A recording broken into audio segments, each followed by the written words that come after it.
알면 알수록 좋다. 놀고 먹으면서도 지적이고 싶은 욕심쟁이 당신을 위한 잡식 팟캐스트 지지익선 지금 시작합니다. 고고싱. 안녕하세요. 낙관적 현실주의자 김범민입니다. 이 세상의 속셈마다 내가 짱이답니다. 지구가 멸망에도 일기를 했습니다. 똘기입니다. 다정한 호모주의자 코마입니다. 안녕하세요. 안녕하세요. 이렇게 쫓기듯이 인사를. 원래 인사를 처음부터 해야 안 까먹습니다. 저는 피비린내라는 처음 보는 분인데요. 다중우주론 멀티유니버스 편에 완전 단호박이네 라고 적어주셨어요. 제가 대대수로 뭐가 단호박이지? 라고 적었는데 답글 부탁드립니다. 근데 무슨 말인지 알 것 같아요. 진짜? 네. 이게 약간 물론 저희 채널 자체가 지식을 전파하는 채널이어서 그 의견을 주고받는 화가 있을 때도 있지만 없는 편이 많은데 이때 유난히 안느님이 단호한 투로 얘기를 하긴 했어요. 아, 뭔지 알 것 같아요. 너희들은 무지랭이고 그런 단호. 너희들은 멀티 유니버스에 전혀 무지랭이고 우선 들어. 다 피가 되고 살이 될 거야. 약간 그런 투였는데 그 제 마지막에 뭐 이런저런 얘기를 듣고 보니 과학자들이 여러 가지 얘기를 하고 있지만 일식을 처음 본 인류가 여러 가지 상상을 했듯 여러 가지 가설을 펼쳐내고 있는 것 같다라고 하니까 안느님이 대뜸 화를 냈었거든요. 개빡친다고. 내가? 저 항상 화가 나서 모르겠네. 그래서 그런 걸 말씀하신 게 아닐까 생각합니다. 그럴 수도 있겠네요. 그리고 수씨님이 회계 역사 일부에서 매번 들을 때마다 새로운 걸 얻어가고 다시 회계 공부할 수 있는 힘을 얻어갔다라고 말씀해 주셔서 정말 좋았던 댓글이었습니다. 댓글 감사드립니다. 저는 띠우봉? 뭐라고요? TH 발음을 띠우봉. 아이디에 적어놓으셔서 금과 화폐를 들으시고 안느님이 중간에 우리가 돈이 없어 이렇게 말을 하지 화폐가 없어 이렇게 말을 안 한다고 하셨는데 그거에 대한 댓글이신 것 같아요. 맞아요. 그래서 한대수 선생님은 그렇게 말씀을 하셨다고 얘기를 했어요. 쿠마님 행복을 찾아서 때 엔딩곡으로 엔딩곡으로 들어갔었죠. 그분이에요? 네네. 자, 오늘은 제가 또 한 달 만에 새로운 발찌를 가지고 왔습니다. 자, 오늘 에피소드 제목은 소비의 덫입니다. 소비의 덫. 왜 이렇게 덫을 좋아해요? 그러게요. 이왕 하는 김에 그냥 시리즈물로 만들어 볼까요? 오. 저희가 초창기에 했죠? 자본주의의 덫. 네네. 언제 했지? 19년에 했던 것 같은데. 그쵸. 이제 자본주의의 기본 개념, 원리, 음. 그리고 우리가 갖고 있는 뭔가 자본주의의 좋은 점이라고 생각했던 걸 약간 박살내고 싶어 했던 그런 화였는데 오늘 비슷하게 소비에 대해서 한번 또 박살을 내볼까 합니다. 너무 재밌을 것 같아요. 후아님이 저런 말을 하시면 재미없을 것 같아요. 가만히 있는 것보단 좋은 것 같습니다. 알겠습니다. 가끔 주무실 때가 있어요. 무슨 소리야. 자, 오늘 할 얘기는요. 다큐멘터리 EBS 소비는 감정이다. EBS 인간탐구 욕망 호모 컨슈어머리쿠스 그리고 도서 의사결정의 심리학을 재구성해서 만든 발제문입니다. 혼자 재구성하신 건가요? 아니면 재구성한 무언가를 참고하신 건가요? 제가 재구성하지 이걸 어디서 갖고 와요? 마음에 듭니다. 평소에 어디서 갖고 오시나 봐요. 아니요. 아닙니다. 네, 그래서 오늘은 소비에 대한 얘기를 할 건데요. 여러분 소비 좋아하십니까? 네. 아느님 좋아하실 것 같고. 저 오늘도 소비했어요. 뭐 했어요? 오늘 빈티지 자켓을 구매했습니다. 오. 다른 분들은. 축하드려요. 근데 뭐 안느 뭐 소비 좋아하는 거는 사실 너무 잘 알고 있었고. 소비를 근데 싫어하는 사람이 있을까요? 그니까. 쇼핑을 즐긴다? 이걸로 생각해 볼까요, 그러면? 저도 쇼핑하면 기분 좋아요. 좋아요. 저도요. 좋아요. 범례님은 기분 안 좋아요? 쇼핑을 해서 기분이 좋았던 적은 별로 없는 것 같아요. 사실 그러니까- 범례님은 뭘 해도 기분 좋은 적 없죠. 그냥 싫어한다 그래요. 그러니까 뭔가 내가 가지고 싶은 게 있어서 네. 사면 기분이 좋죠. 음. 근데 이제 뭐 그냥 뭐 이마트에 가서 이것저것 주워 담는다고 해서 뭐 기분이 좋진 않았었거든요. 그러니까 그러니까 나를 위한 쇼핑이라기보다는 생필품을 뭐 구매를 그 한다거나 포함해서 그런 그러니까 거. 뭐 이제 소비하는 활동. 음. 그 여쭤봤던 이유는 오늘 할 얘기는 매우 기분 나쁜 얘기일 수 있습니다. 특히 소비를 좋아하시는 분일수록 기분 나쁜. 듣는 모든 분이 기분 나쁘겠네. 아 그런가? 진짜 그렇겠다. 아 기분 나쁠 수도 있는데 잘 들어보면 여기서 나갔다. 반 나갔다. 반과 함께 하겠습니다. 들으시고 기분이 나쁘시면 좋아요를 눌러서 기분 싫어요 나쁨을 눌러주세요. 싫어요. 표현해주세요. 네. 자, 그래서 오늘 할 얘기의 가장 기본적인 뭔가 메시지는 그겁니다. 당신의 소비는 합리적입니까? 아, 그걸 왜 너가 정해? 내가 정한 거 아닙니다. 다큐멘터리 EBS 뭐였죠? 소비는 감정이다. EBS 인간탐구 욕망 호모 컨슈머리쿠스 그리고 의사결정의 심리학 이 세 가지 작품을 참고를 했는데 이게 다 이제 인간의 비합리성에 대해서 얘기를 하고 있는 작품들이에요. 그래서 오늘 그거에 대한 얘기를 좀 할 건데 약간 쇼핑에 좀 더 중점을 두고 할 겁니다. 자, 우선 자신의 소비가 합리적인가에 대해서 고민해 보신 적이 있습니까? 네. 어때요? 전 항상 고민해요. 합리적인가요? 뭐 나름? 나름? 다른 분들은요? 아니요, 저는 합리적이지 않아요? 네, 벌써 진 것 같아요. 기분 나빠요? 괜찮습니다 아직. 전 뭐 합리적이어야 할 필요가 없다고 생각해서 역시 나 저렇게 대답하실 줄 알았어. 사실 맞는 말일 수도 있습니다. 자, 오늘 준비한 주제의 핵심은 그겁니다. 이 세상에 합리적인 소비는 없다. 라는 게 아예. 네, 뭐 그런데 이제 좀 들어보시면 왜 그런지 알 수 있을 겁니다. 자, 이 세상에서 합리적인 소비가 없는 이유는 쇼핑이 무의식이기 때문이에요. 무의식. 네. 우리가 의식적으로 합리적으로 비교해보고 싼 걸 찾고 좋은 제품을 샀다고 착각한다고 합니다. 그리고 이런 착각들을 마케팅이, 우리가 흔히 마케팅이라는 용어를 쓰잖아요. 마케팅을 만드는 사람들이 이거를 잘 공략하고 있다고 해요. 그래서 우리가 어떻게 마케팅에 공략당하는지, 우리가 어떻게 비합리적인 소비를 당하고 있는지에 대해서 얘기를 좀 해보려고 합니다. 우리가 많은 소비를 합니다. 안느님도 많은 소비를 하시는데 내가 한 소비가 마케팅의 술수에 걸려들었다라고 생각해 보신 적 있습니까? 전 있어요. 있어요? 그 인스타그램 이렇게 피드 올리다가 사는 경우가 있어요. 근데 진짜 필요하지 않았던 건데 그냥 그 광고 때문에 사기도 하고.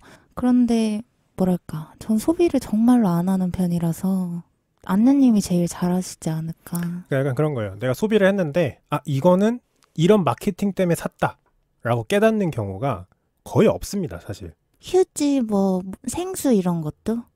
뭐 그쵸. 뭐 생필품도 여러 가지 종류가 있잖아요, 사실. 그래서 사실 우리가 마케팅에 정말 많이 노출이 되어 있는데 우리가 마케팅을 인지하고 있지는 않아요, 대부분. 그래서 우리는 되게 이성적으로 판단하는 쇼핑을 착각하고 있다. 이게 지금 드리려는 메시지 중 하나고, 그거에 대해서 얘기를 해보겠습니다. 그럼 오늘 범례님이 얘기하시는 소비는 이제 방금 코마님이 예시를 주신, 그러니까 어떤 광고를 보고 나는 구매했다. 이게 아니라 나는 어떠한 광고도 보지 않았고 내가 필요해서 산 거다라고 인지하는 소비를 말씀하시는 거죠? 모든 소비를 다 얘기하긴 할 건데 그런 소비도 포함됩니다. 내가 필요해서 샀다고 생각하는 것도 착각일 수 있습니다. 근데 쿠마님 같은 경우에는 난 마케팅 때문에 샀다라는 걸 인지하고 계신 소비 아니에요? 방금 같은 경우? 저 마케팅 때문에 산 건데 그거를 사게끔 하는 그 마케팅의 술수에 여러 가지 중 하나에 걸려든 거죠. 광고라는 건 사실 너무 다양한 거고, 우리가 광고라는 건 항상 보잖아요. TV든 뭐 유튜브 스킵하는 광고도 있을 거고 그냥 떠있는 간판들도 있을 거고 광고를 항상 보긴 하지만 우리가 모든 광고를 보고 사진 않잖아요. 네. 네, 그래서 왜 사게 되는지 그런 거에 대해서 좀 얘기를 해보려고 합니다. 오늘 할 얘기는 뉴로 마케팅입니다. 뉴로? 네. 뇌에 대한 마케팅인가요? 맞습니다. 이게 뉴로 마케팅이라고도 하는데 좀 더 직관적으로 해석을 하려면 무의식 마케팅이라고 생각해 보시면 돼요. 우리의 무의식에 이제 마케팅을 하는 건데 뇌과학과 마케팅을 합치는 겁니다. 이거에 가장 대표적인 게 있어요. 안느님이 좋아하는 겁니다. 빈티지 자켓. 뭐 그런 식인데 가장 대표적인 뉴로 마케팅이 브랜드 마케팅입니다. 자, 생각해봐요. 구찌와 샤넬은 다릅니까? 다르죠. 네. 어떻게 다르죠? 브랜드 너무 자체가 다른데? 다른 거 아니에요? 이걸 설명하지 못하는 게 뉴로 마케팅이에요. 우리가 브랜드가 다르다는 거 알아요. 뭐 예를 들어서 포르쉐와 현대자동차는 다릅니까? 다르죠. 다르죠. 왜 다르죠? 할 수 있어. 근데 너무 막연해서 안 하는 거. 제가 아는 제품군에서 나오면 할 수도 있을 것 같아요. 그러니까 이거를 미주알, 고주알 할 수는 있는데 네. 자, 생각해봐요. 포르쉐, 카이엔 911이 있고 카이엔 911이라는 차가 있나? 잘 모르겠네. 하여튼 뭐가 있어. 그 옆에 현대자동차 소나타가 있어. 뭘 고를래? 1초 안에 답해봐. 포르쉐를 얘기하잖아요. 네. 우리가 그 1초 안에 제품의 합리성을 따지지 않아요. 브랜드의 이미지를 이미지를 따지는 거예요. 이게 이제 뉴로 마케팅의 가장 대표적인 건데 이 브랜드라는 게 얼마나 신통방통한 거냐면 아무도 설명해주지 않고 심지어 그 회사가 떠들어대지도 않아요. 우리 샤넬 가방이 이렇게 박음질도 잘했고요. 좋은 가죽 쓰고요. 어쩌고 저쩌고 얘기도 안 해요. 그냥 샤넬 하면 다 알아듣습니다. 이게 이제 뉴로 마케팅의 가장 유명한 예시거든요. 그래서 이런 걸 이제 하는 사람들이 있습니다. 어떻게 하면 소비자의 두뇌 속에, 저 멀리 무의식 속에 우리의 제품을 팔아먹을 수 있을까를 고민하는 사람들의 이야기입니다. 그래서 이 뉴로 마케팅의 핵심은 알아채지 못한다는 것에 있습니다. 그래서 우리가 어떻게 알아채지 못하는지 여러 가지 얘기를 해볼 건데 우선 이 사람들이 가장 고민하는 것 중에 하나는 왜 사람은 구매를 하는가? 구매 이유가 무엇인가? 이걸 가장 열심히 연구를 합니다. 우리가 항상 구매를 할 때 이런저런 이유를 갖다 붙입니다. 뭐 NBNB라고 하는 게 있는데 need, 없어서, 그러니까 필요해서, 그리고 broken, 망가져서, 그리고 하나의 B가 better, 더 좋아 보여서, 그리고 마지막 N이 no reason, 그냥. 이렇게 우리가 사람들이 구매를 한다고 본인 입으로 떠들어요. 너 그거 왜 샀어? 나 이거 없어서. 너 왜 했어? 이게 더 내가 지금 쓰는 것보다 좋아 보여서. 이렇게 얘기하지만 이게 실제 구매 이유가 아닐 가능성이 큽니다. 자, 몇 가지 얘기를 좀 해드릴 건데 자, 우리가 어떨 때 구매를 할까를 열심히 연구를 했어요. 사람들이. 어떻게 하면 더 팔아먹을 수 있을까? 첫 번째가 감정입니다. 감정. 우리가 우울할 때 더 소비를 많이 해요. 우리가 소비를 했어요. 뭐 쿠마님이 뭘 샀어. 너 이거 왜 샀어? 우울해서. 라고 대답한 적 한 번도 없을 거예요. 아마. 하지만 인간은 실제로 우울할 때 더 많이 구매를 하는데 이걸 실험을 해봅니다. 슬픈 영화를 보여준 집단 A와 재밌는 영화를 보여준 집단 B를 나누고 영화를 다 보고 나서 물건을 제시해요. 뭐 물병이든 뭐든 아무것도 상관없어요. 이걸 얼마 주고 살래? 라고 이제 써서 내봐라.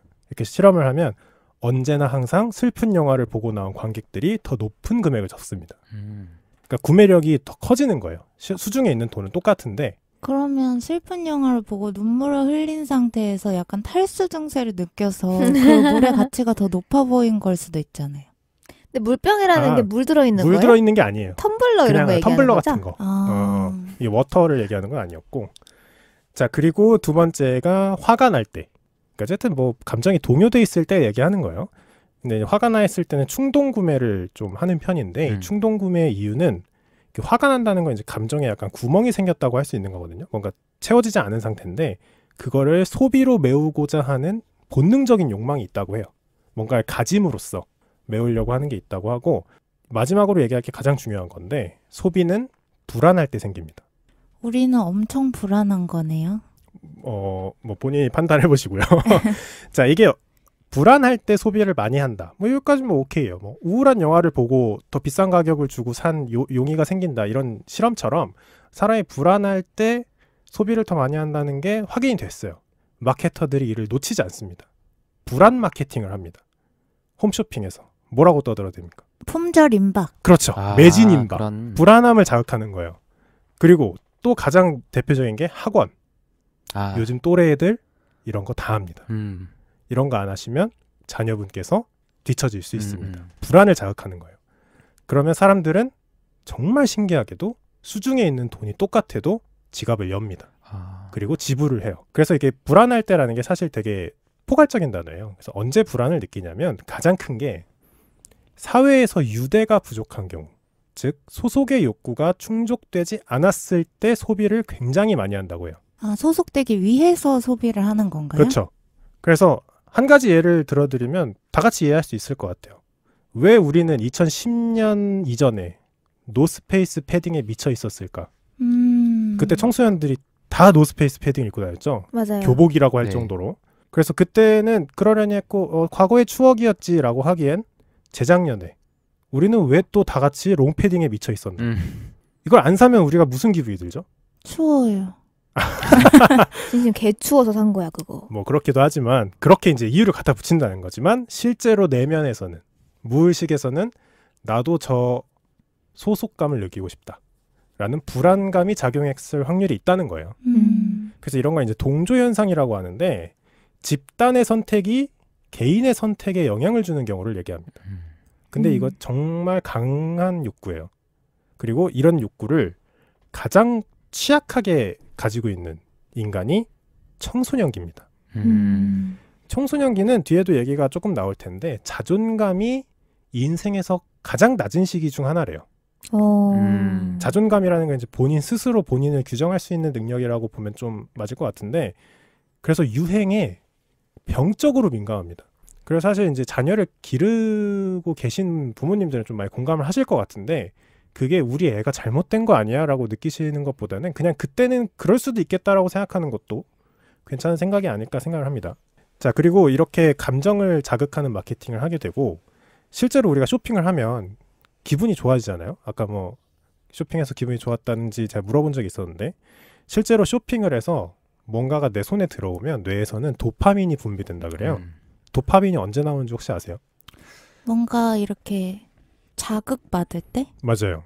술을 마시거나 게임을 할 때, 네. 짜릿할 때 그럴 때 도파민이 나오는데 실제로 쇼핑을 하고 결제를 해서 이 물건이 내 소유가 됐다고 판단되는 순간, 계산대를 지나는 순간 뇌에서 도파민이 분비됩니다. 그건가요? 택배 올 때가 가장 행복하다. 뭐 그런 택배 거죠. 왔을 때 나오는 감정인가? 그리고 이 도파민이 약간 진통제 같은 효과가 있거든요. 그래서 감정이 불안하거나 우울하거나 뭐 화가 나거나 아까 얘기 들었던 거잖아요. 이런 거에서 잠시 진통 효과를 줘요. 진통제 효과. 잠깐 그걸 싹 잊어버립니다. 결제를 했을 때. 자, 이런 식으로 우리의 소비는 되게 무의식의 영향을 많이 받는데 그 이유는 실제로 뇌는 무의식을 담당하는 뇌와 이성적 판단을 담당하는 뇌가 나눠져 있어요. 그래서 그걸 신뇌와 구뇌라고 하는데 신뇌가 이성적이고 장기적인 판단을 담당을 합니다. 그러니까 이걸 구뇌, 신뇌라고 나누는 이유는 구뇌가 먼저 생겨났기 때문이잖아요.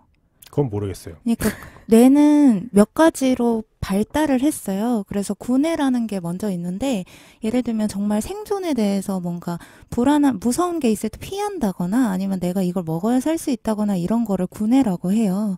그래서 그것이 지금 바로 여기라는 어떤 현재에 대해서 내가 취할 수 있는 방법들, 모션들에 대한 뭐 그런 것들이 구뇌가 되고 그 다음에 생겨난 내가 과거에 대해서 생각할 수 있는 뇌예요. 그래서 과거에 이 일이 좋았다 나빴다라는 것들을 이제 감정으로 기억을 하게 되는데 예를 들면 내가 이 채소를 먹었을 때 뭐 기분이 좋았다 혹은 배탈이 나서 기분이 나빴다 이런 것들을 기억하기 시작하면서 현재의 이제 결정에 영향을 미치게 돼요.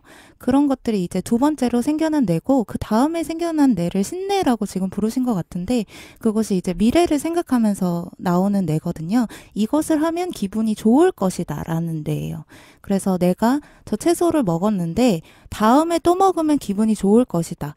인데 뭐 여기서 지금 쇼핑도 똑같은 거죠. 내가 이 자켓을 사면 기분이 좋을 것이다. 혹은 이 물품을 구매하면 나는 뭐 좀 더 좋은 사람 혹은 집단에 소속될 수 있을 것이다 라고 생각하는 부분을 신뇌라고 지금 부르신 것 같아요. 전 좌뇌 우뇌는 들어봤어도 구뇌 신뇌는 처음 들어봐요. 그래서 쿠마님께서 잘 설명해 주신 것 같은데 아쉽게도 쇼핑은 모두 구뇌에서 담당합니다. 아 진짜? 네. 그렇게 장기적으로 판단하지 않아요. 그러니까 그거를 살 때 합리화하는 거예요. 아, 그러니까 이미 사고 싶은 감정은 의사결정이 일어나고 신뇌에서 그걸 합리화한다는 얘기군요. 자, 이렇게 실제로 뇌과학적으로 이렇게 뇌파를 찍어보면 쇼핑을 할 때 구뇌가 엄청나게 활성화된대요. 그래놓고 이걸 왜 사셨어요? 라고 물어보면 신뇌가 열심히 활성화되면서 이유를 만들어낸대요. 그런 식으로 한다고 합니다. 자, 이 뉴로마케팅의 신통방통한 예시 몇 개만 더 들려드릴게요. 신용카드 쓰십니까? 네. 아마 학생이셔서 똘기님은 없으실 네, 수도 있을 저는 것 안 같은데 써요. 신용카드 쓰면 현금 쓸 때보다 돈을 많이 쓰나요? 적게 쓰나요? 훨씬 많이 쓰죠. 안 쓰신다면서요? 휴대폰 소액 결제는 제가 좀 많이 애용했었어요. 자, 우리가 신용카드가 생긴 지 얼마 안 됐는데 신용카드가 어쨌든 구매의 대체를 하고 있잖아요. 현금을 대체하고 있는데 사실 현금을 대체한 건 이것뿐만이 아니었어요. 상품권, 포인트 뭐 여러 가지가 있지만 신용카드만큼 많이 쓰지 않거든요. 그 이유가 있습니다. 이게 본능적인 건데 신용카드를 결제할 때 주잖아요, 점원한테. 그럼 점원이 결제를 하고 어떻게 하죠? 다시 돌려줘요. 돌려주죠. 그러면 뇌는 잃은 게 없다고 판단합니다. 지폐와 달리. 네. 이렇게 우리가 멍청하다고? 네, 멍청합니다. 그래서 우리가 정말로 무의식적으로 카드를 사용할 때 죄책감을 덜 느낀다고 해요. 그럼 체크카드 포함이네요? 그렇죠. 체크카드 포함이죠. 근데 체크카드는 조금 다른 게 잔액이 줄고 있는 게 확인이 되기 때문에 조금 더 죄책감이 있겠죠. 근데 어떻게 보면은 방금 말씀하신 것처럼 되게 바보 같은 행동인데 이런 걸 한다는 거예요. 자, 그리고 한 가지 또 얘기를 드리면 우리가 이제 마트에서 진열을 할 때 위치를 어디다 두냐 이게 마케터들한테는 엄청난 포인트거든요. 그래서 이게 포지션 이펙트라 그래서 위치 효과라는 게 있는데 자, 보통 사람들이 좌측에서 우측으로 이렇게 물건을 본다고 생각을 해봤을 때 뭐가 제일 잘 팔릴까요? 중간? 중간? 눈 그 언저리에 있는 거? 아, 눈높이에 있는 거. 그러니까 눈높이에 있는 거 중에서도 왼쪽 그쵸, 오른쪽 그쵸. 말씀하시는 거죠. 네. 정답부터 말씀드리면 4배가 넘는 사람이 마지막에 본 걸 선택한다고 합니다. 우측에 있는 거를. 네. 음. 그래서 실험을 해요. 똑같은 스타킹 4개를 진열을 4개를 해놓고 비교해보고 가장 좋은 걸 사보세요. 아, 골라보세요. 드릴게요. 라고 해보면 막 만져보고 냄새도 맡아보고 뭐 이렇게 찢어보려고도 해보고 막 하는데 4배가 넘는 사람이 그냥 마지막 걸 선택합니다. 왜 마지막 걸 선택하셨어요? 라고 물어보면 별의별 이유를 다 대요. 신축성이 좋은 것 같아요. 뭐 색깔이 좋은 것 같아요. 이 브랜드가 어떻게 마음에 들어요. 어쩌고저쩌고 하는데 아무도 그 누구도 마지막에 걸려 있어서 샀어요라고 대답하지 않는다는 거예요. 이것도 일종의 뉴로 마케팅입니다. 그리고 이런 뉴로 마케팅을 가장 잘 이용하는 게 명품입니다. 명품. 아까 브랜드 얘기도 잠깐 했지만 명품이 팔리는 가장 큰 이유는 추종 구매라고 하는데 값비싼 제품이 나를 그만한 가치가 있는 사람으로 만들어줄 거라는 무의식적 착각을 한다고 해요. 근데 이게 왜 착각이냐면 부유한 집단의 상징 코드와 일치하는 방향으로 구매를 하는 행동을 추종 구매라고 합니다. 근데 이게 정말 무의식의 끝판왕인 게 이는 과거부터 이 과거라는 게 정말 인류 탄생 이래로 한 번도 없었던 적이 없어요. 왜냐하면 부자들은 부자가 아닌 사람과 격을 달리하길 원합니다. 그러니까 이것이 재미있는 게 앞에서 이제 범래님이 얘기해 주셨던 게 동조현상이었잖아요. 그래서 모든 이들이 구매하는 것을 나도 가지고 싶다. 이면서 동시에 구별짓기거든요. 그렇죠. 그래서 위와 아래, 그러니까 가난한 사람을 아래에 두고 부자를 위에다 뒀을 때 내가 저 위로 올라갈 수 있다. 그러면서 아래와 동시에 구별을 지으면서 위로 동조하고 싶은 그런 느낌이 같이 있는 거예요. 맞아요. 그래서 부자들은 부자가 아닌 사람들과 격이 달라지길 원합니다. 하지만 부자가 아닌 사람들은 부자가 되고 싶어요. 그래서 예전부터, 근데 이건 꼭 돈이 아니더라도 계급도 마찬가지입니다. 의복. 옛날에 뭐 정몇품은 뭐 모자 높이가 얼마고, 뭐 말단 사원은 뭐 의복이 어쩌고 이런 것도 있었고, 장식물. 중전마마는 뭐 뭘 달고 다니고, 뭐 후궁들은 뭘 못 달고, 뭐 이런 게 있고, 주거 환경, 뭐 자동차. 인간은 끊임없이 자기와 자기 아닌 부류를 구분하고 싶어요. 그리고 그 내가 선망하는 집단으로 가고 싶어 합니다. 추종 구매를 해요. 그래서 이거를 착각하죠. 그래서 부자들이 이제 부자가 아닌 사람도 명품을 살 수 있게 됐잖아요. 그래서 이제 진짜 부자인 사람들은 그거를 또 구별짓고 싶어 해요. 그것을 취향과 안목으로 구별을 짓는다고 얘기를 하는데 이제는 물품으로 더 이상 부자와 부자가 아닌 사람을 구별하기가 어려워진 거예요. 그런데 내가 예술작품을 보는 안목 혹은 그 명품 가방 중에서도 어떤 무언가를 고르는 취향 같은 것들은 계급에 따라서 먼저 결정지어진 다음에 내가 그것을 갖게 된다라는 것이 요즘 나오는 또 이론이에요. 네, 그리고 지금 뉴로 마케팅의 가장 중요한 걸 반복하고 있는데 명품을 산 사람한테 명품을 왜 사셨어요? 라고 했는데 부자가 되고 싶어서요. 라고 얘기하는 사람이 없다는 거예요. 그래서 뉴로 마케팅의 가장 중요한 거 아무도 구매의 이유를 그렇게 얘기하지 않는다는 겁니다. 자, 이제 좀 더 마케팅 얘기를 좀 더 넘어가 보면 자, 마케팅에서의 주요 타겟이 그러니까 뭐 타겟층이라고 해야겠죠? 2개가 있어요. 주요 타겟층. 물론 물건마다 다를 수 있지만 그 물건을 떠나서 전체적인 마케팅의 타겟층이 2개입니다. 무엇일까요? 직장인 뭐 이런 부류인가요? 하나는 좀 넓은 범위고요. 중산층. 뭐 그렇게까지는 아니고 어답터? 그냥 말씀을 드릴게요. 주요 타겟층은 여성과 아이입니다. 왜죠? 자, 말씀을 드릴 텐데 우선 아이부터 살펴보도록 하겠습니다. 우리가 1살쯤 됐다고 생각해봐요. 1살 때 할 수 있는 게 별로 없어요. 이제 첫돌 된 거죠, 첫돌. 네. 첫돌 된 아이가 몇 개의 브랜드를 구분할까요? 브랜드가 뭔지는 알까? 그렇게 생각하죠. 아이가 1살쯤 되면 100개 이상의 브랜드를 구분한다고 합니다. 어떻게 알아? 너무 보고 잘하는 게 많은 거지, 브랜드라는 걸. TV만 틀어도 광고하고 마트 엄마랑 같이 가면 브랜드 쫙 붙어있고. 근데 이 브랜드라는 게 샤넬, 루이비통 이런 게 아니고 콩순이, 핑크퐁. 뭔가 캐릭터들. 캐릭터가 아니더라도 삼성, LG 이런 걸 구분을 한대요. 애기들이.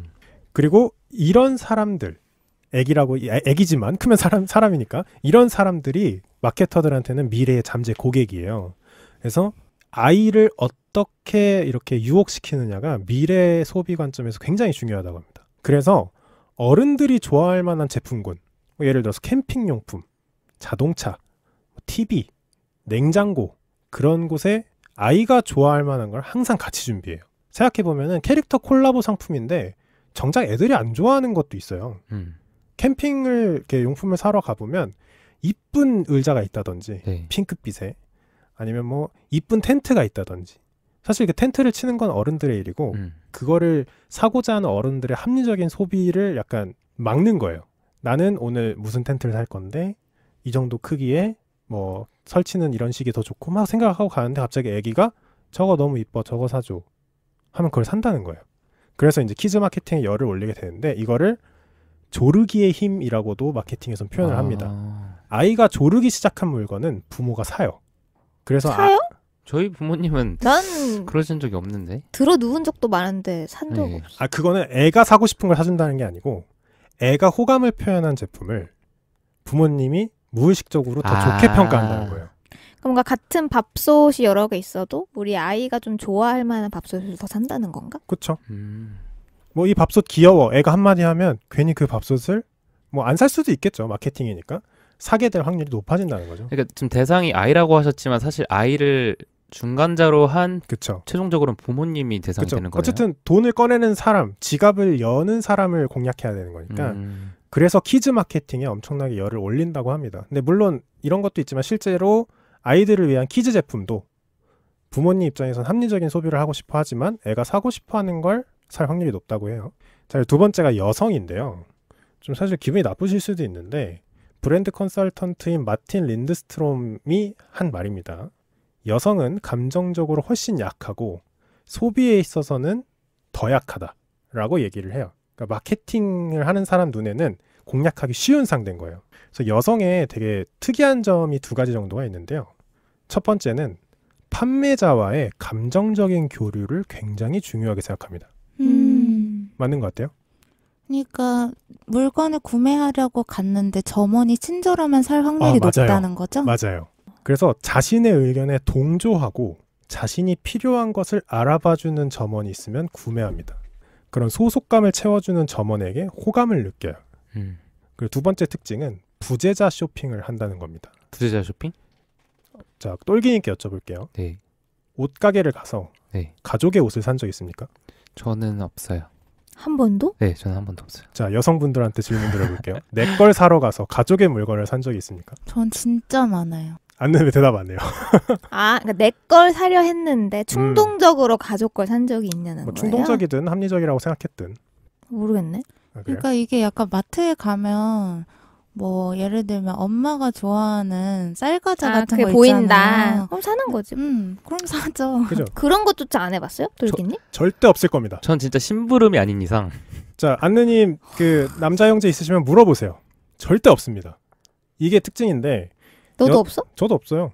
와이프는 생각해서 몇 번 의식적으로 산 적은 있는데 갑자기 물건을 보고 이거 누구한테 어울려라든지 누가 좋아하는 거 이렇게 산 적이 없거든요. 지금 원하시는 틀에 제가 맞은 거죠? 네. 다행이다. 그래서 여성의 다행이다. 특징이에요. 뭐가 다행이냐고. 약간 진짜 너무 쓰레기 드는 줄 알고. 아니야. 나도 쓰레기 똑같아. 맞고요. 여성의 특징입니다. 부재자 쇼핑을 하는데 본인이 사용하지 않을 것에 대해서 많은 고민을 하고요. 그리고 구매를 합니다. 이건 정말 신기한 특징 중에 하나예요. 마케터들의 눈에는. 그래서 어머니들이 이런 걸 많이 해요. 갑자기 양말을 사온다든지. 너무 공감돼 나 지금. 양말 왜 그렇게 많이 사? 생각해봐. 아빠가 사온 적 있습니까? 저희 아빠는 사와요. 그래요? 네. 다행이네요. 뭐 이제 여성들이 이제 이런 부재자 쇼핑, 내가 아닌 현재 쇼핑을 하고 있는 이곳에 없는 사람의 물건까지 고민해서 구매를 하는 특징이 있다고 해요. 자, 그래서 미국 인구의 10% 정도가 쇼핑 중독이라고 해요. 이걸 CBD라고 해서 충동적 구매 장애라고 하는데 통계적으로 실제로 이 중에 90% 정도가 여성이라고 합니다. 근데 이거는 사실 이 여성분들이 뭔가 쇼핑 중독이기 때문에 잘못됐다라는 게 아니고요. 마케터들이 정말 집요할 정도로 여성을 공략합니다. 왜냐하면 지갑 열어서 샀어. 근데 그게 뭔가 충동 구매고 약간 과소비여도 마케터는 그거에 대해 책임질 필요가 없거든요. 너가 샀잖아. 끝이지. 빠이빠이. 이러면 되거든. 그래서 이렇게 마케터들은 여성, 특히나 외로운 여성을 적극 공략합니다. 아이고. 소비를 불러일으키기 위해서. 아까 위에서 얘기한 것처럼 뭐 불안감이나 외로움, 우울감은 또 소비를 굉장히 촉진시키기 때문에 자 그래서 이제 마케터들이 어떻게 여러분을 유혹하는지 좀 더 예시를 들어서 얘기를 해볼 텐데 마케터들은 어느 정도로 소비자를 관측하냐면 마트에 가면 CCTV가 있죠. 네. 왜 있을까요? 훔쳐가는 거 방지하려고. 그렇죠. 보통은 그런 치안 유지 네. 혹은 뭐 도난 방지. 도난 방지 이런 거 생각하는데 그것도 있지만 소비자들이 어떻게 움직이는지를 관찰합니다. 누가 관찰해요? 동선을 보는 거예요? 뭐 이마트면 이마트에 이제 마케터들이 보는 거죠. 동선을 본다든지 어디에 많이 사람들이 몰리는지 뭐 그런 걸 보는 건데 자 예시를 들어드릴게요. 생각을 한번 해보세요. 마트에 들어갔습니다. 여러분은 90%의 확률로 시계 반대 방향으로 돌고 있습니다. 그렇다. 그런 것 같은데요? 근데 뭐 안 그럴 수도 있어요. 확률적인 거니까. 자, 이 이유는 왜 오른손잡이인 사람은 마트 코너를 좌회전하면서 걷는 걸 편안하게 생각합니다. 그리고 실제로 오른손잡이가 굉장히 많죠. 그러면 오른손으로 물건을 이렇게 짚는구나. 그것까진 모르겠는데 마케터들이 CCTV를 보면서 본 거예요. 사람들이 네. 어느 방향으로 걷는지를. 근데 대부분 좌회전하면서 시계의 반대 방향으로 걷더라는 겁니다. 그리고 그들이 물건을 짚는 손까지 관찰을 한 그렇죠. 건가요? 관찰을 하는 거죠. 그리고 자, 여러분이 사고 싶은 목록을 적어가요. 과소비를 막기 위해서. 근데 그 상품들이 한 번도 동시에 집어진 적이 없을 겁니다. 여기저기를 돌아다녀야 돼요. 그래서 동선이 맞지 않아요. 어디 있는지도 모르겠고. 그래서 여러분은 어쩔 수 없이 천천히 걸어야 됩니다. 그리고 지나치면 안 되니까. 그렇죠. 지나치면 안 되니까. 그리고 여러분이 3층에 가고 싶어요. 뭐 신발을 사고 싶은데 신발은 3층에 있다고 안내를 받았어요. 도대체 엘리베이터는 어디 있는지 찾을 수가 없습니다. 무슨 예시가 생각이 났냐면 이제 어떤 마트마다 에스컬레이터를 층을 오르는데 바로바로 올라갈 수 있게끔 설치하는 마트가 있는 반면 층을 한 바퀴 돌아야 다음 층으로 올라갈 수 있는 그러니까 에스컬레이터의 방향이 이제 엇갈리게 층마다 맞아요. 설치하는 마트가 갑자기 생각났어요. 그게 전통적인 뉴로 마케팅 중에 하나죠. 그리고 1층에는 화장실이 없습니다. 이거 있지 않아요? 있을 수도 있어요. 네, 이거 미국 얘기죠. 아니 한국 얘기입니다. 실제로 제가 좋아하는 백화점도 1층에 화장실이 없어요. 2층부터 화장실이 있는 경우가 있고 자 그리고 여러분이 끌고 다니는 카트는 점점 커집니다. 인간은 본능적으로 비어져 있는 곳을 채우고 싶어하는 욕구가 있대요. 그래서 카트는 실제로 대형마트가 등장한 뭐 10몇 년, 20몇 년간 꾸준히 커지고 있습니다. 여러분이 모르게. 코스트코 카트 진짜 크잖아요. 맞아요. 물건도 크잖아요. 그래서 생수부터 채워야 돼 거기는. 자 그리고 아까 상품 진열이 맞지 않아서 여기저기 이동하면서 사야 된다는 얘기를 했는데 기가 막히게 맥주 옆엔 안주가 있어요. 고기 옆엔 소스가 있고요. 이렇게 또 나는 맥주만 사고 싶었는데 혹은 고기만 사려고 했는데 다른 소비를 부추기게끔 또 진열이 되어 있고요. 같은 색상의 제품은 같이 두지 않습니다. 여러분 잘 보세요. 딸기 옆에 토마토 없고요. 또 뭐가 있을까요? 같은 색상. 브로콜리 옆에 아보카도 없고? 그런 식으로. 왜냐하면 인간은 본능적으로 색상이 동일한 제품은 같은 제품이라고 착각을 한대요.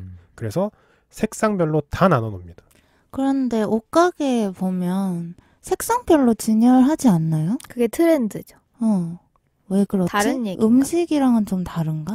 여기서는 옷가게를 간다는 거는 옷을 사러 간 거니까 조금 다를 수도 있을 것 같아요. 이거는 무의식적으로 지나치는 걸 방지하기 위해서예요. 그러니까 옷가게는 다 옷인데 여기서 방지하고자 하는 건 다 토마토로 안 보이게끔 하려는 것 같아요.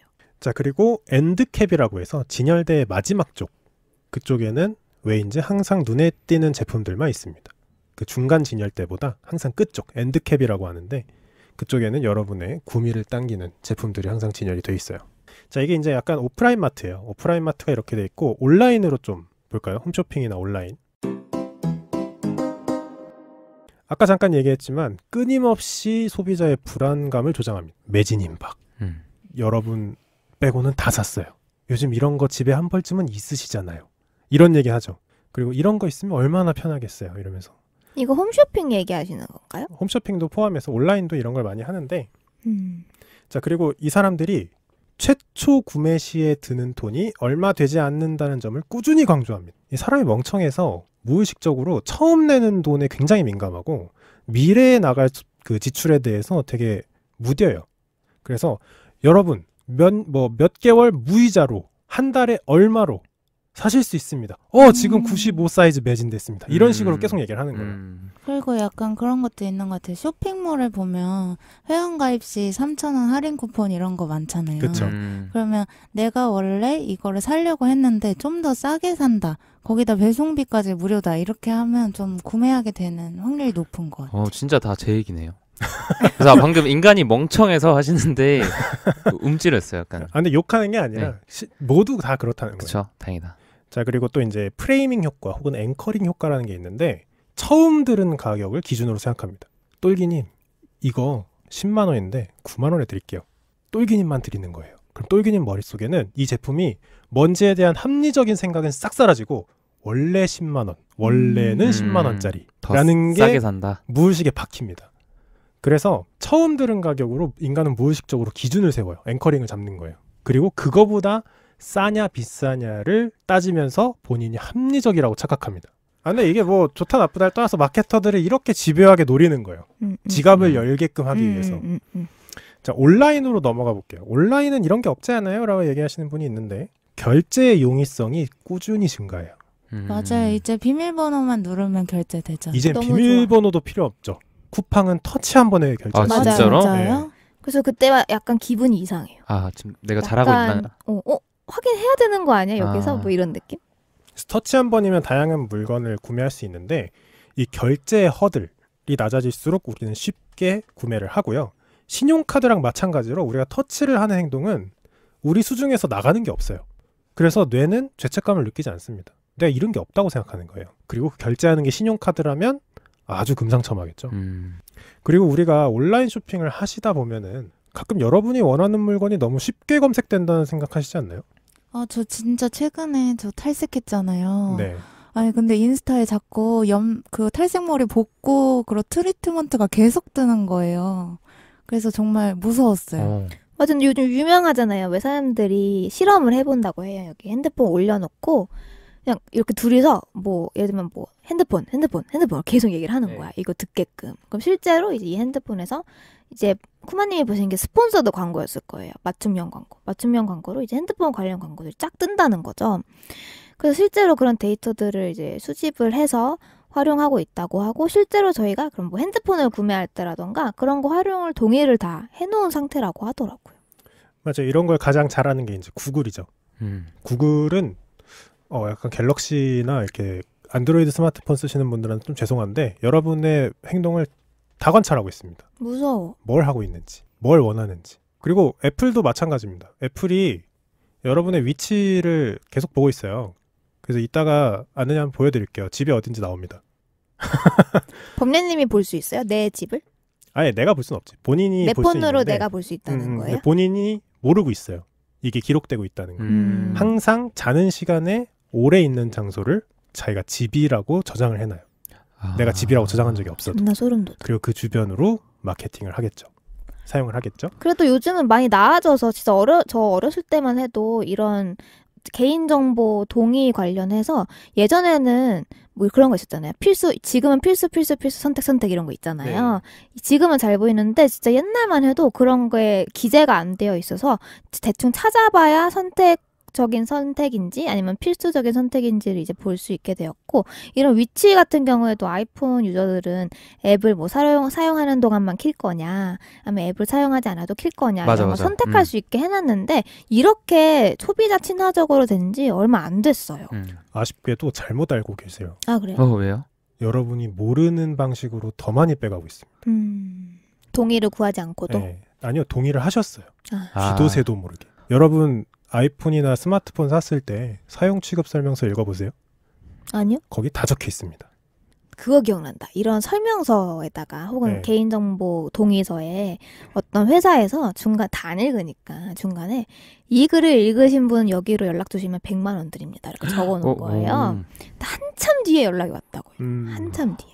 그래서 여러분이 알게 모르게 많은 것에 동의를 하고 계시고, 여러분이 이렇게 듣도 보지도 못했던 곳에서 광고 문자 오는 정도로 개인정보가 유출되고 있다라고 생각하실지 모르지만 여러분이 보는 광고창 하나하나가 다 여러분의 개인정보고요.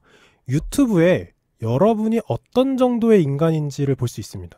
그리고 신기하게 다 맞춰요. 여러분의 나이대, 소득 수준, 좋아하는 분야, 이런 게 수집이 되고 있어서 그거에 맞춤형 광고가 뜨거든요.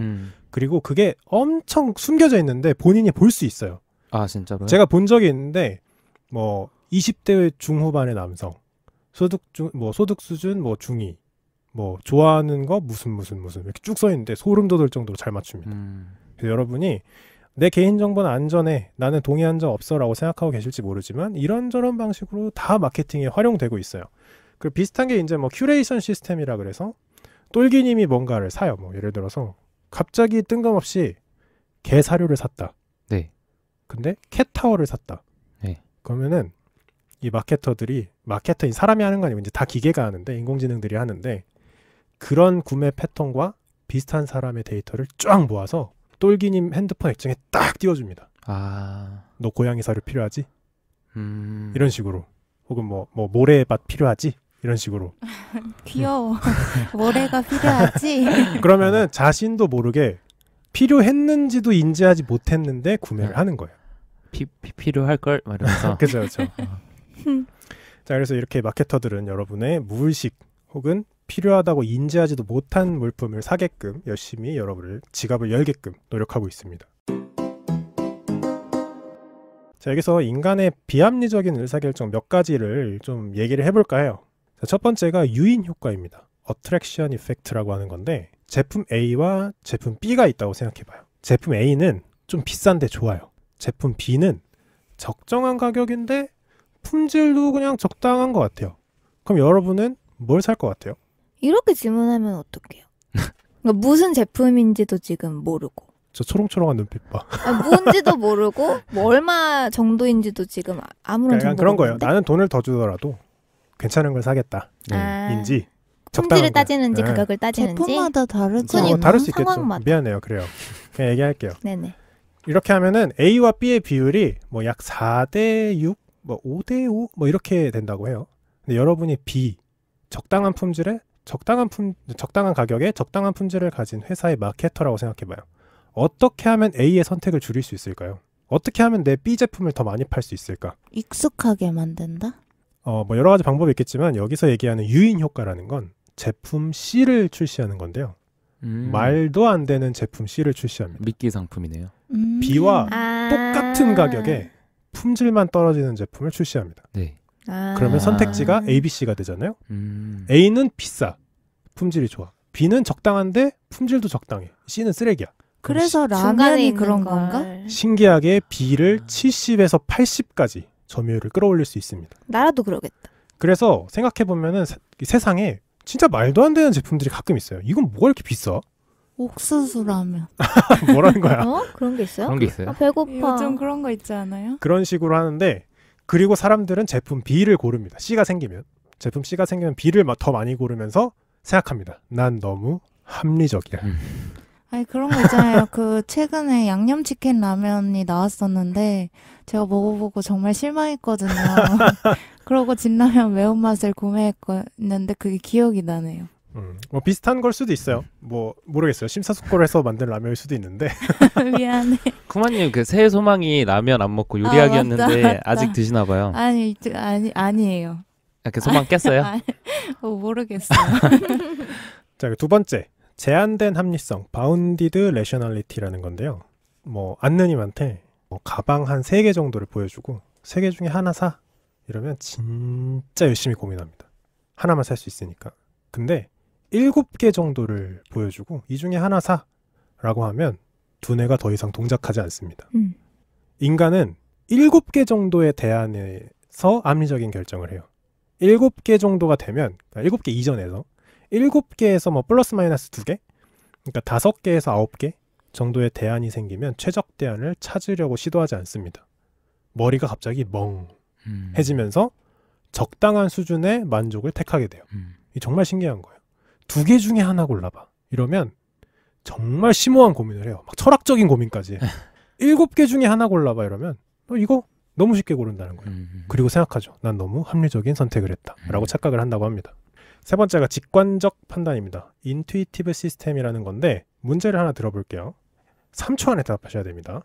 야구 배트와 야구공이 합쳐서 11,000원이라고 합니다. 배트가 공보다 10,000원 비싸다고 하는데 그럼 야구공은 얼마입니까? 500원? 몰라요. 1,000원? 500원. 보통 1,000원이라고 얘기를 한다고 해요. 아. 근데 답은 500원이고. 와. 여기 분이 뛰어나신 거예요. 보통 1,000원이라고 해요. 왜냐면 합해서 11,000원인데 그러네. 10,000원 더 비싸다고 했으니까 나머지 1,000원을 생각하는 거예요. 맞아. 실제로는 500원이어야 10,000원 차이가 나죠. 뭐 이런 게 이제 직관적 시스템인데 아까 뭐 군의 신뢰와 비슷한 거예요. 이 직관적인 판단이 직관적이기 때문에 이성적이지 않고 합리적이지 않아요. 근데 우리가 대부분의 행동에 대해서 직관적인 판단을 하고 행동을 합니다. 이거 그 얘기랑 일맥상통하네요. 그 똘끼님 단위 얘기하셨을 때 네. 킬로미터랑 이제 뭐 밀리리터 이런 애들 다룰 때 일부러 10의 단위로 다 쪼개서 계산해놨다. 직관적으로 계산이 쉽게끔.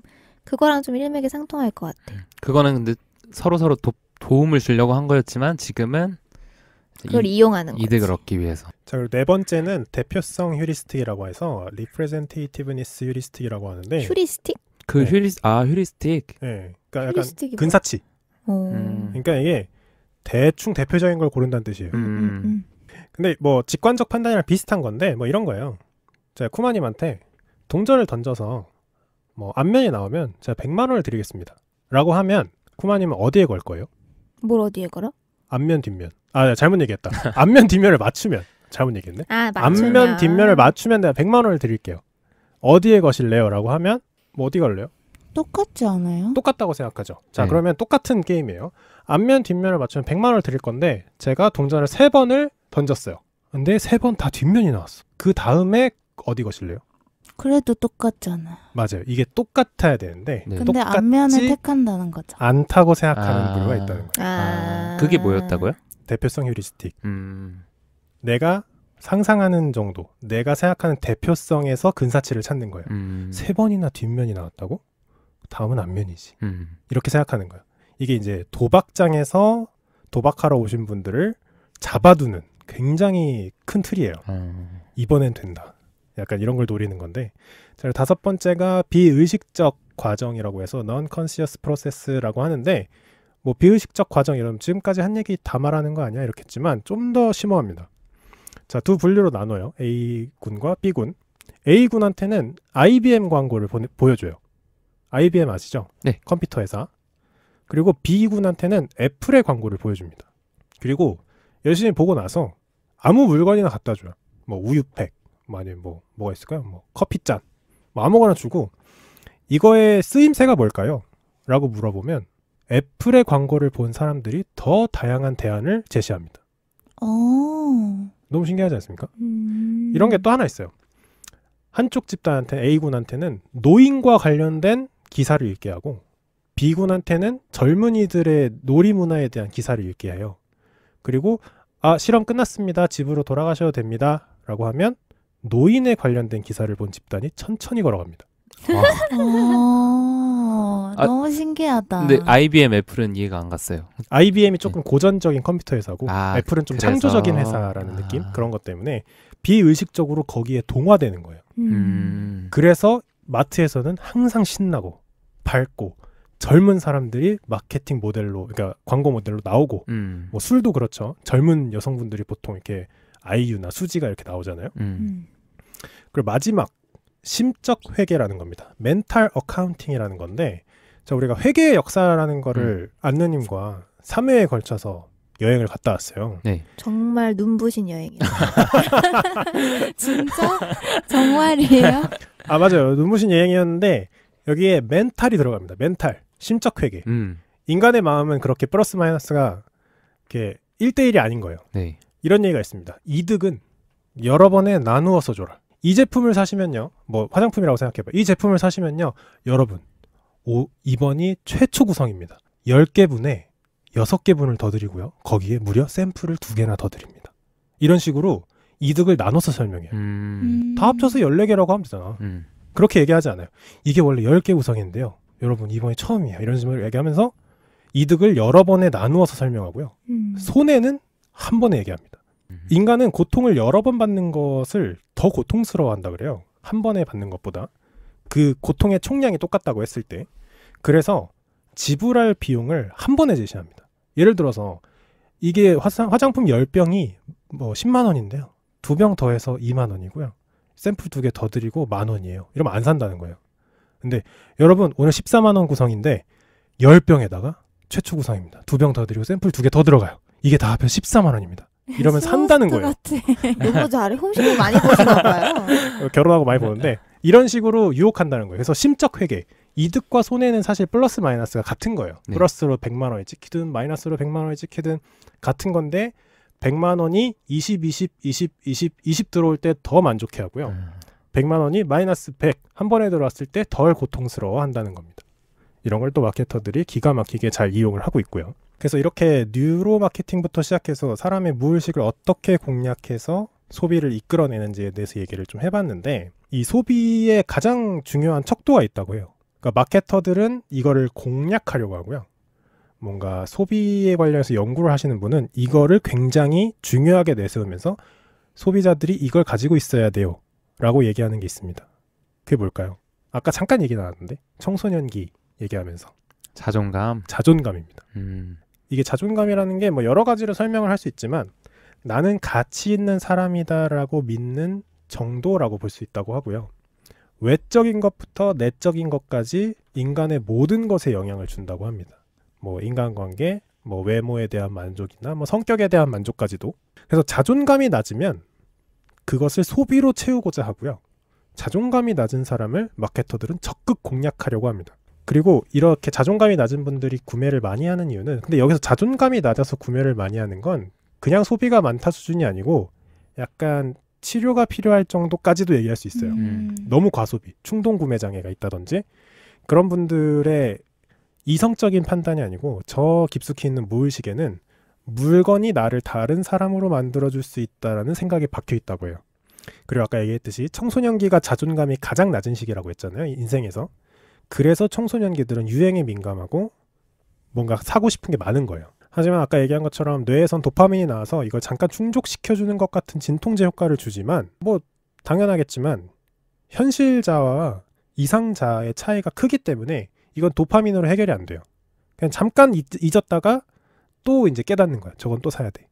그러면서 지속적으로 소비를 하게 되고 어떻게 보면은 그렇게 삶으로써 이제 지갑이 점점 가벼워지잖아요. 그래서 그 간극이 점점 커지는 거예요. 이제 약간 병으로도 분류가 될 수 있는 건데 그래서 이렇게 소비를 연구하는 분들은 행복한 소비라는 것이 있는가에 대해서까지 고민을 합니다. 어떻게 보면은 합리적인 소비라는 건 있는가라고까지 고민을 하는 건데 우리가 흔히 소비를 하면 행복하다고 느끼지만 이거는 우리가 마케팅의 공격을 받고 있다.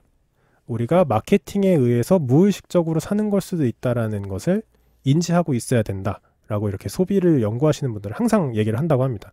자존감을 가지고 있어야 하고 그리고 행복한 소비라고 생각한 것이 마케팅의 공격에 의한 구매일 수 있다라는 걸 항상 인지하고 있어야 된다. 무방비로 노출돼서는 안 된다. 이렇게 얘기를 한다고 해요. 이렇게 발제의 마지막에 제가 참고했다고 하는 EBS 다큐멘터리 인간 탐구 욕망 호모 컨슈머리쿠스의 마지막 얘기를 하면서 마무리를 하면 될 것 같은데 여기서 정말 저에게 약간 감동적인 멘트가 있었어요. 마지막 멘트인데 얼마 전까지만 해도 판매자와 구매자는 동등한 줄다리기를 하고 있다고 생각했습니다.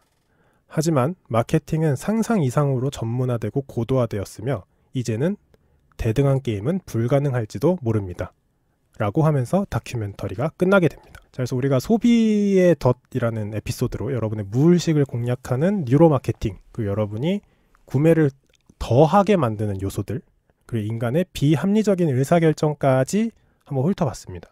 근데 저는 사실 오늘 들으면서 지금 범예님이 하시는 내용의 가장 큰 골자는 이제 마케팅이 공격인 거예요. 그리고 소비자가 항상 소비는 유의 깊게 혹은 조심히 신중하게 다뤄야 하는 어떤 것이라고 좀 많이 느껴져요. 그러니까 예를 들면 소비는 막 하면 안 좋은 거죠.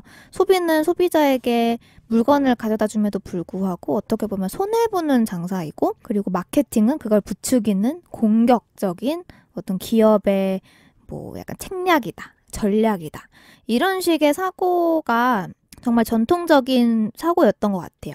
사실 오늘 법률님이 말씀하신 이 마케팅의 내용들도 뭐 소비심리학이라던가 마케팅을 학부생에서 배우신 분들은 다들 한 번씩은 들어보셨을 전통적인 마케팅의 시각이라는 생각이 들어요. 근데 저는 최근에 시대가 많이 변하고 있다라고 느끼는 점이 무엇이냐면 더 이상 소비자들이 광고를 공격이라고 여기지 않는 시대가 점점 오고 있다는 생각이 저는 많이 들어요. 무슨 말이냐면 예를 들면 제가 인스타그램을 보다가 내 정보를 이용해서 광고가 뜨는 거를 봤을 때 예전에는 기분이 너무 나빴어요. 내 정보가 팔린 게 들킨 거야. 얘네 내 정보 팔아먹고 있었는데 예를 들면 내가 했던 말을 핸드폰을 통해서 몰래 데이터 수집을 해가지고 너 뭐 캣타워 필요하지? 이렇게 보여준 게 너무 기분이 나쁜 거예요. 왜냐면 내 정보가 팔렸고 나는 이걸 허용한 적이 없는 것 같으니까. 점점 이제 소비자들이 그런 거를 이제 그 마음의 벽을 허물고 있는 세대가 저는 왔다고 생각해요. 점점 그 광고들이 기분 나쁘기는 하지만 그래 필요하지 뭐 고마워라던가 약간 즐기게 되는 시대가 오지 않았을까? 그리고 저는 그런 마케팅의 업에 종사하시는 분들은 그런 심리까지도 이제는 포괄을 해서 보완을 하셔야 되지 않을까라는 생각이 되게 많이 들어요. 저도 오늘 사실 들으면서 기분이 나쁘다기보다는 이 사람들 진짜 똑똑하네. 이게 덫이지만 난 차라리 덫에 걸려서 이 창의적이고 정말 이 대담한 천재적인 덫들에 걸려 넘어지는 것도 재밌네라는 생각을 하게 됐어요, 사실은. 약간 궤도가 잘못된 것 같은데. 저는 그렇게 느꼈는데. 근데 이거에 아까 코마님도 소비가 합리적이어야 하나요? 라고 얘기를 했잖아요. 이게 약간 바뀌고 있는 시대인 것 같아요. 소비의 덫을 피해야 되나? 그러니까 소비가 정말 덫인가? 뭐 그렇게 마케팅에 대한 거부감은 달라질 수 있는데 여기서 이 다큐멘터리와 책에서 얘기하는 거는 무분별하게 당하고 있다는 거예요.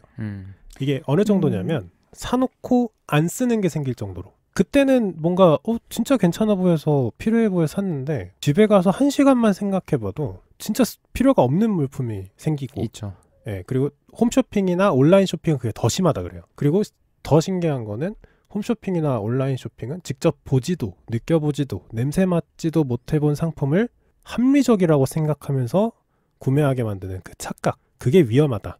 주의해야 된다. 약간 그런 메시지죠. 근데 맞아요. 저게 약간 진짜 전통적인 관점인 것 같아요. 우리가 무분별한 소비를 조심해야 하는 이유.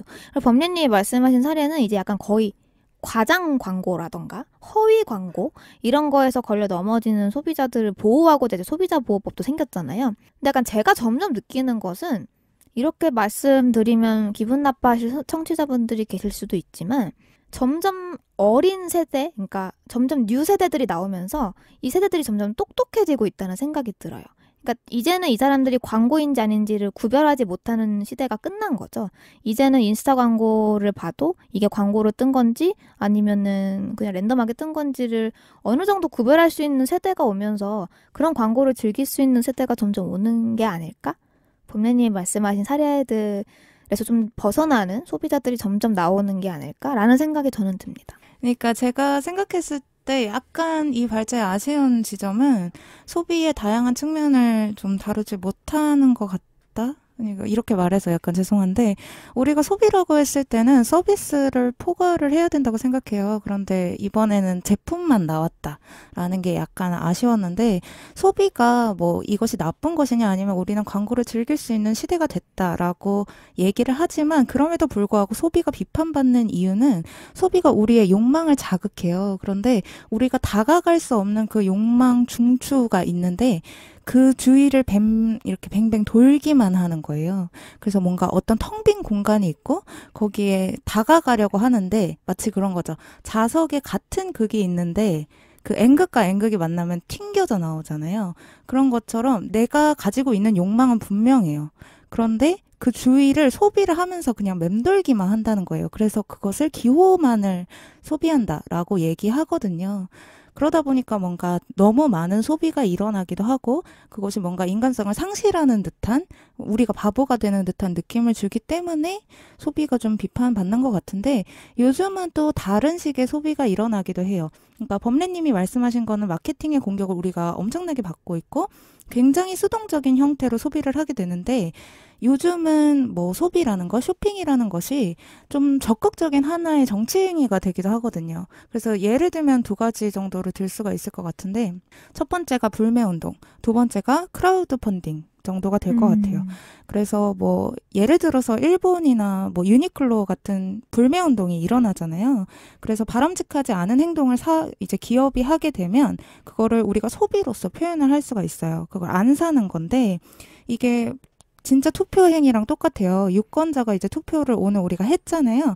근데 구매도 하나의 투표처럼 기능을 하는 거예요. 근데 그게 정치인이냐 아니면 기업이냐 이런 것들이 이제 투표를 하게 되는데 이런 의미에서 소비라는 건 굉장히 독특한 행위입니다. 나의 어떤 무조건적인 이익을 위해 철저하게 나만을 위한 행위처럼 느껴지는데 또 그것이 아니기도 하다는 사회를 위한 어떤 행위처럼 기능할 수도 있다는 어떤 이중적인 측면을 가지고 있고 크라우드 펀딩도 내가 이것을 굳이 사야 된다고 생각하지는 않지만 책에는 크라우드 펀딩이 굉장히 많아요. 그래서 이 책은 반드시 나와야 된다. 나는 이것에 관심이 있고 예를 들면 뭐 식물에 대한 책인데 이 책을 내가 적극적으로 투자를 해서 이 상품이 나오게끔 하겠다라는 어떤 적극적인 행위 같은 것들이 나오게 되는 것 같아요. 그래서 제가 소비에 대해서 뭔가 최근에 본 책은 그 연세대에서 현대소비사의 이해라는 과목을 맡아서 하고 계시는 분이 책을 최근에 쓰셨어요. 소비 수업이라는 건데 이 소비 수업이 뭐 여러 가지 범래님이 말씀해 주신 것처럼 뭐 이러저러하게 소비는 어느 정도 이렇게 합리적으로 할 수 있도록 뭔가 자존감을 높이고 그것 말고 다른 것으로 채울 수 있게끔 나를 다른 것으로 채울 수 있게끔 해야 된다라고 하면서 뭔가 과시적인 소유라던가 아니면 중독적인 소비를 벗어나서 소확행을 추구하자라는 게 이 책의 메시지였는데 저는 약간 여기에 이견이 있어요. 그러니까 제가 봤을 때 소비는 뭐 물건을 가지려는 욕망도 있지만 이것이 될 것이다 라는 욕망이 더 크거든요. 이게 무슨 말이냐면 돈이 있으면 내가 5천 원이 있으면 회사에서 예를 들면 엄청 깨져요. 그러니까 나는 사회의 어떤 부품일 뿐이잖아요. 그런데 내가 5천 원을 들고 스타벅스에 가게 되면 내가 왕 취급을 받는 거예요. 그래서 내가 좋아하는 음악, 그러니까 뭐 뭔가 고급스러운 음악이 나오는 거죠. 재즈가 나온다거나 아니면 어떤 굉장히 넓은 탁자에서 뭐 노트북을 두드리면서 햇살을 맞을 수 있다거나 아니면 고객님의 이름까지 직접 불러주면서 당신은 왕이다라고 표현해주는 그런 거잖아요. 그리고 뭔가 뭐 돈이 더 많으면 마사지도 받을 수 있고 이게 소유에 대한 욕망이니까 내가 이것을 소유하면 도파민이 나와서 기분이 잠깐 좋아지지만 사실은 필요 없는 물건이다를 넘어서서 내가 왕이 되고 싶은 거예요. 근데 왕이라는 건 사실 신화가 있어야 성립이 되거든요. 근데 필요한 건 이게 여기서 왕관이 아니라 신화라는 거예요. 그러니까 왕관을 사면 내가 왕이 될 거야 뿐만 아니라 신화가 있어야 내가 왕이 될 수가 있거든요. 그래서 대부분의 사람들은 사실 왕이면서 동시에 신하 역할을 하게 돼요. 그러니까 범래님이 말씀하신 것처럼 약간 소비를 이렇게 좀 조절을 해보자라고 얘기하는 거는 어떤 분들한테는 너는 왕이기를 포기해라 라는 것처럼 들릴 수도 있다고 저는 생각을 해요. 그런데 뭐 제가 왕이면서 동시에 신하라고 얘기를 하는 거는 우리는 서비스를 제공하는 사람이면서 동시에 제공받는 사람이라는 거예요. 그래서 내가 예를 들면 마이크를 만드는 사람이다. 그러면 나는 신하죠. 그런데 스타벅스에 가면 왕이 돼요. 그러니까 신하와 왕 두 개를 동시에 하는데 넌 왕이기를 포기해라 라는 거죠. 그러면 좀 뭐랄까 이것은 굉장히 비합리적인 얘기처럼 들릴 수도 있어요. 그러니까 소비를 즐기는 사람들, 그러니까 기꺼이 내가 마음을 다해서 소비를 즐기겠다라는 욕망이 계속해서 나오는 것은 이 신화적인 어떤 그런 게 더 강요되기 때문에 일을 해야 된다는 것이 강요되기 때문에 나오는 것 같기도 해요. 그래서 뭔가 좀 힘든 일인 것 같기도 하고 어느 정도는 좀 기만적인가 싶기도 해요. 뭐 여기서 소확행을 추구해라 라고 얘기하는 것들이 마음을 채우면 밖에는 필요가 없다라는 건데 사실 마음을 채우는 일이라는 것은 진짜 쉽지 않은 일이거든요. 그래서 소비를 또 적절하게 즐기시면서 마음도 같이 채우는 그런 사람이 되는 게 좋겠다라는 생각이 들고 혹시 지식을 채우시고 싶으면 지지익선을 들으시면 됩니다. 후마님 거의 대본 준비해 오셨는데 오늘? 발제를 몰래 해오셨는데? 그러니까 제가 좋은 얘기인 것 같아요. 너무 하고 싶은 말이 많았고 또 범래님이 이런 말씀을 해주시겠구나 하는 어떤 예상이 있었어요. 그래서 약간 준비를 했어요. 근데 제가 듣기에는 스타벅스가 마케팅을 잘하는 것 같아요. 왕으로 모셔주잖아요. 어쨌든 그 니즈를 채워주는 거잖아요. 멘탈적으로. 그런 것도 분명히 누군가가 의도적으로 만들어낸 마케팅의 수단일 수도 있을 것 같고, 이제 최근에 들어서 더 나오는 것들이 있는데, 마케팅 수법이라고 얘기하는 게 더 맞을 것 같아요. 마케팅 수법 중에 하나가 이제 눈을 트래킹하는 것도 있어요. 사람이 말이나 행동은 뭔가 숨길 수 있어도 눈을 숨길 수가 없대요. 눈동자의 움직임. 뭐 얘기하면은 여자 모델이 나오면 남자들은 본능적으로 제품을 안 보고 여자 모델을 보고요. 뭐 딱 가게 안에 딱 들어왔을 때 사람들의 눈동자가 굴러가는 그 시야의 뭐 움직임을 트래킹을 해서 그 부분에 뭔가 세일즈가 될 만한 걸 놓는다든지 그렇게까지 마케팅이 발전을 하고 있고, 요즘은 심지어 그런 것도 있습니다. 진정성 마케팅이라 그래서 아까 그 불매운동 이런 거 얘기해 주잖아요. 이런 게 약간 진정성을 요하는 거거든요. 우리 제품은 일본 뭐과 관련이 없고 뭐 이렇게 이제 진정성을 호소하는 건데, 그거를 이용합니다. 마케터들이. 진짜로 우리 제품은 원래부터 일본산 뭐 재료가 안 들어갔어. 근데 불매운동에 이런 기조가 생겼을 때 거기에 마케팅 문구를 추가하는 거예요. 우리는 일본 재료가 들어가지 않습니다. 예전에도 안 들어갔으면서. 그런 건 굉장히 중요하죠. 그래서 우리가 소비를 할 때 있어서 제품뿐만 아니라 뭐 우리의 시야라던가, 아니면 사실은 저는 대부분의 소비는 서비스에 많이 집중이 되어 있다고 봐요.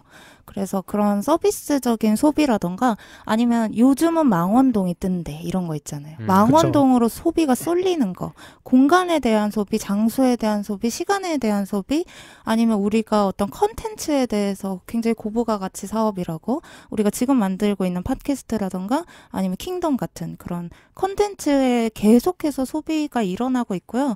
이건 굉장히 우리 삶에서 떼어낼 수 없는 부분이기 때문에 저는 굉장히 재밌게 들었습니다. 맞아요. 마케팅을 하시는 분들의 궁극적 목표 중에 하나가 제품이나 서비스, 본인들이 세일즈하고 싶어하는 제품이나 서비스가 문화로 자리 잡는 게 사실 궁극적인 목표예요. 이태원 하면 떠오르는 이미지, 이런 게 다 마케팅의 산물이거든요. 뭐 망원동 하면 떠오르는 이미지, 이런 거. 그리고 뭐 그 뭐죠? 욜로, 이것도 마케팅 용어죠. 네. 이런 게 이제 다 마케터들의 끊임없는 노력으로 만들어진 것들인데, 사실 소비를 즐기고 건강하게 소비하는 거는 맞는 겁니다. 그것까지 뭐 돈을 죽을 때까지 아껴라 이런 얘기를 하려고 오늘 회차를 준비한 건 아니고, 우리가 혹시나 무분별하게 마케팅의 공격을 받고 있는 것은 아니었을까에 대해서 한번 생각해 볼 수 있었으면 좋겠다 싶어가지고 준비한 회차였고요. 사실 마케터들은 지금 이 순간에도 여러분의 지갑을 어떻게 하면 열 수 있을지 연구실에 모여있든 뭐 밖에 사람들을 관찰하든 열심히 연구를 하고 있습니다. 그래서 한 번쯤은 내가 하고 있는 소비를 뒤돌아보고 혹시나 너무나 비합리적인 선택을 한 적은 없었는지 고민해보면 좋을 것 같습니다. 근데 저는 이제 말을 좀 덧붙이자면 아까 쿠마님이 하셨던 얘기들 중에 이제 소비가 그런 수동적인 소비를 넘어서서 적극적인 어떤 정치행위로서 자리를 잡고 있다라고 하셨을 때 이제 불매운동까지는 모두가 이제 떠올리셨을 것 같아요. 워낙 예전부터 있었던 행위이고, 근데 이제 다만 정말 요즘 세대들에서 핫한 크라우드 펀딩 같은 경우에는 사실 합리적 소비와 거리가 먼 경우가 굉장히 많아요. 그래서 크라우드 펀딩 얘기해 주셨을 때 되게 맞네, 그런 게 요즘 핫하고 그런 소비를 함으로써 우리 세대가 거기에 참여하는 세대가 이런 식으로 자신의 의견을 포출할 수 있네라고 생각이 들었고, 아까 방금 또 범례님이 이제 엔딩 멘트로 혹시 합리적인 소비가, 그러니까 비합리적인 소비가 있지는 않았는지 이런 걸 생각해보면 좋겠다라고 했지만, 제가 크라우드 펀딩에서 가장 기억에 남는 거는 달빛천사 OST를 크라우드 펀딩을 했었는데 정말 너무 많은 90년대생들이 내 지갑 다 가져가라. 맞아. 지갑을 열어서 정말 말도 안 되는 수익금이 모인 사건이 있었어요. 사실 그거는 전혀 합리적인 소비가 아니거든요. 그냥 단순히 향수를 쫓았던 어린 시절을 기억하고 싶은 마음에 돈을 낸 건데, 사실 이제는 마케팅을 연구하시는 분들도 그렇고 소비자분들도 그렇고 그 예전 교과서에서 좀 넘어가야 되겠다라는 생각이 정말 강하게 들어요. 저도 이제 학부 시절에 마케팅을 배웠지만 그때 그 교과서에 적혀있는 혹은 그런 교수님들이 설명하시는 그 예전 탁상 공론들이 아니라 정말 소비자라는 이 존재를 조금 더 달리 보고 그들의 가치를 다시 한번 평가하고, 소비자도 소비자 스스로 내가 정말 심리 상담이 필요한 건지 소비가 필요한 건지를 이제 스스로 좀 진단을 내려야 하는 시대가 온 게 아닌가라는 생각이 들었고 오늘 마지막에 재밌게 더 얘기를 나누고 싶었지만 시간이 안 되죠. 그래서 오늘 소비에 대해서 약간 이제 덫이라는 걸로 약간 시리즈를 해볼까도 생각 중인데 뭐 자본주의의 덫 이후로 소비의 덫 들어주셔서 감사합니다. 감사합니다. 감사합니다.